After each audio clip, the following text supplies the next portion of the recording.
Buenas noches, profesor, alumnos en general. Hoy en día vamos a realizar lo que es, en este caso, la exposición de la línea de tiempo de la neuropsicología, acompañado de mi compañera Alejandra Segura. Respecto al tema, ella va a iniciar la sesión, ¿no? Con los primeros temas. Le paso la sesión a ella. Ya, primero hablaremos qué es la neuropsicología o qué estudia.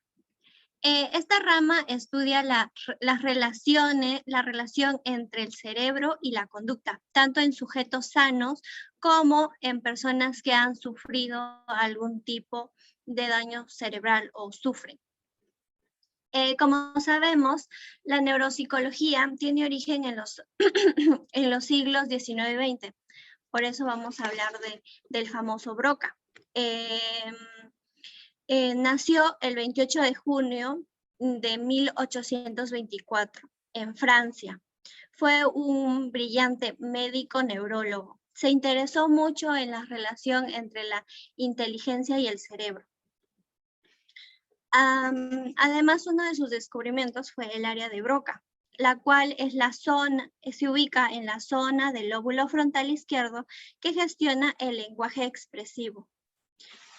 Pero gracias para llegar a ese aporte, tuvo que tener muchos casos. Uno de los primeros fue el caso del sombrerero de Le Bon, conocido como el paciente Tatata, el cual presentó, él no podía hablar. Entonces, es donde Broca presentó su cerebro del paciente, donde había perdido la capacidad de hablar, en donde se observó una lesión, donde vamos a observar una lesión en la tercera circunvalación frontal.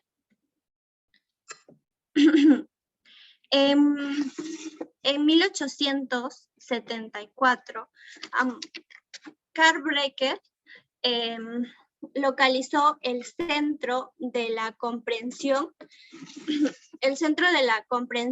del lenguaje hablado y escrito, lo cual la llamó área de Broca, ubicado en la zona posterior del lóbulo temporal izquierdo. Asimismo, describió una alteración de la percepción del lenguaje, denominado afasia Wernicke. Se puede hablar, pero no entender. Llegó a este descubrimiento al examinar algunos cerebros donde observó variaciones en una unión del lóbulo parietal, temporal y occipital. De ahí continúa David Ferrer. Nació el 13 de enero de 1844, neurólogo y psicólogo escocés. Hizo experimentos extirpando el área orbitofrontal, la que forma la parte de la corteza prefrontal de varios simios y perros, viendo que desarrollaban sus funciones con normalidad. Sin embargo, cambian su actitud. De ahí continúa Jean Charcot. Nació el 29 de noviembre de 1825 en Francia.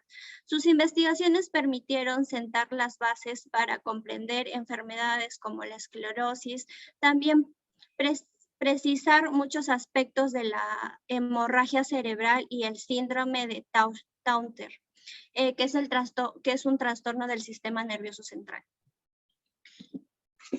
De ahí abarcaremos a Fichter Ghost. Nació el 14 de agosto de 1834 en Poznań, Polonia. Experimentó con perros, comprobó que la extirpación de áreas del cerebro y ganglios basales alteraban y producían una pérdida de motivación, pero con el paso del tiempo se producía una recuperación de pensamiento antilocalizacionalista. Le paso con mi compañero. Gracias. En este caso me toca hablar de la neuropsicología, la siguiente parte que sigue de la línea. Tenemos a Freud, a partir de 1891 que empieza a realizar postulado. Muchas personas conocen a Freud como el padre del psicoanálisis, sin embargo, algunos desconocen que Freud también realizó contribuciones, en este caso en neuropsicología. Una de estas es introducir el término de agnosias, refiriéndose justamente a problemas visuales o perceptivos, ¿no? Relacionados justamente a los problemas que existen en el cerebro. Posteriormente a esto, Lissauer continuaría con esta afirmación, ¿no? Y clasificaría estas agnosias en aperceptivas o asociativas. Y tendremos a lo que es von Monacov, a partir de 1911. Él introduce el término de diáquisis, referencia a los daños o efectos, en este caso en el cerebro. No, disculpe, es referencia a los efectos del daño cerebral y cómo éste se extiende en el cerebro, ¿no? Hoy en día se toma esa parte justamente como una parte de la lesión del cerebro puede afectar inclusive o repercutir en otra parte del cerebro también, ¿no? Este autor o personaje era de pensamiento antilocalizacionista, ¿no? Se podría decir que junto a Friedrich Goltz, en este caso son una parte de los cimientos del pensamiento también de Lurie, ¿no? Que veremos más adelante. Y bueno, a partir de 1913 tenemos a William Osler. Bueno, es conocido popularmente por introducir el término de neuropsicología y considerado pues padre de la medicina moderna, ¿no?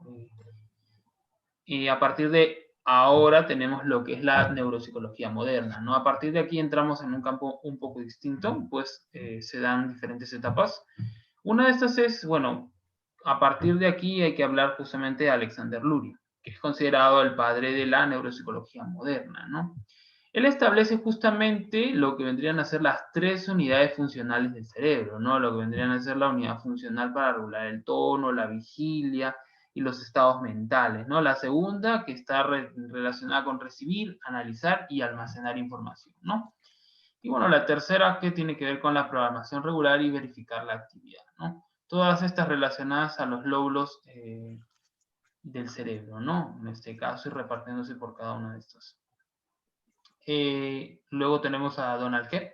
Donald Hebb es el primero en establecer diferencias entre las memorias de corto a largo plazo. Él propone lo que es conocida como, en este caso, la ley de Hebb, ¿no? Se podría decir que es una propuesta que afirma que las conexiones en el cerebro se fortalecen cuando dos o más neuronas se activan, ¿no? Con el tiempo, ¿no? Estas asociaciones de neuronas generan los botones terminales, ¿no? Dentro de los procesos sinápticos, ¿no? En este caso. A partir de 1949 tenemos a Kurt Goldstein, pionero en la rehabilitación en este caso. Y bueno, él se podría decir que es parte de la corriente de psicología terapéutica gestal también, ¿no? En este caso, ¿no?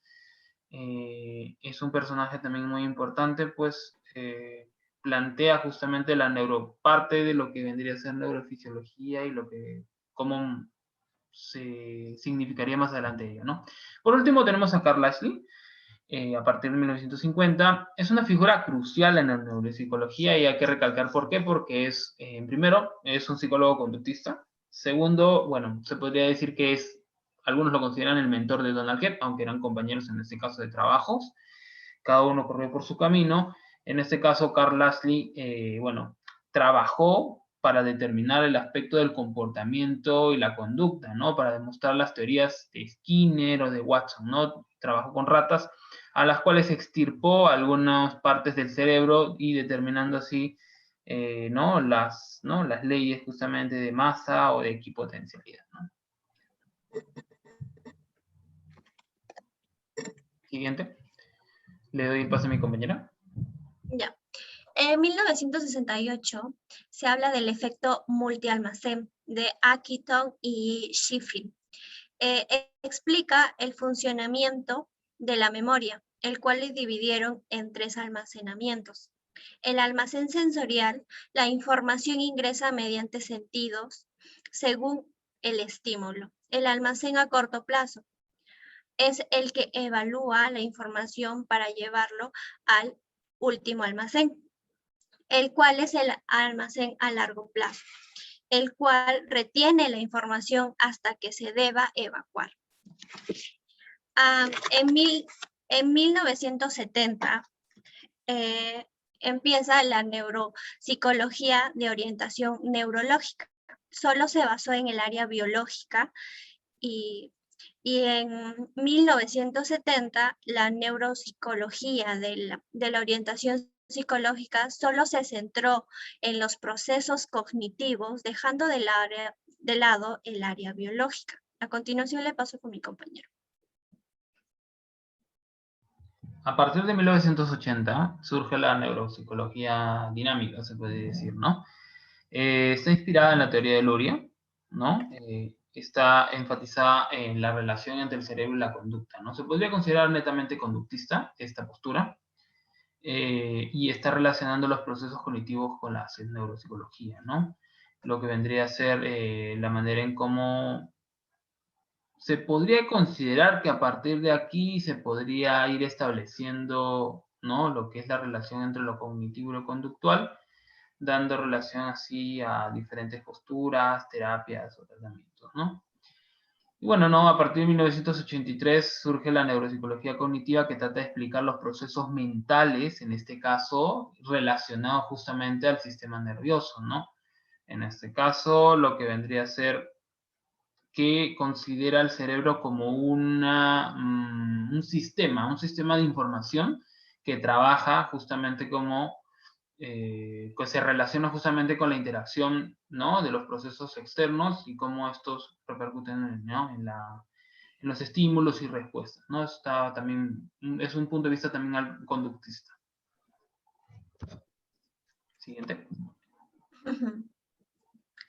Ya, aquí empieza el nuevo paradigma de la neuropsicología con Marcel Mesulam en el año 2000. Nació en 1945, propuso el modelo Mesulam, la cual se ha constituido sobre la base de datos de conductas de pacientes que no sufren ningún mal y de pacientes con lesiones cerebrales. Este modelo se divide en dos, en la atención bioespacial y en los procesamientos del lenguaje. Ok, y a partir del 2003 está Joaquín Foster Morel. Bueno, en este caso él también trabajó con lo que es la memoria, ¿no?, del cerebro para determinar justamente, ¿no?, el desarrollo, y pone a prueba estas clases de memoria, ¿no?, largo plazo, corto plazo, ¿no? Y bueno, es también alguien que realizó aportes en la neurofisiología, ¿no? Bueno, eso sería todo de nuestra parte, profesor, y un gusto haber podido trabajar con ustedes. Gracias. Gracias.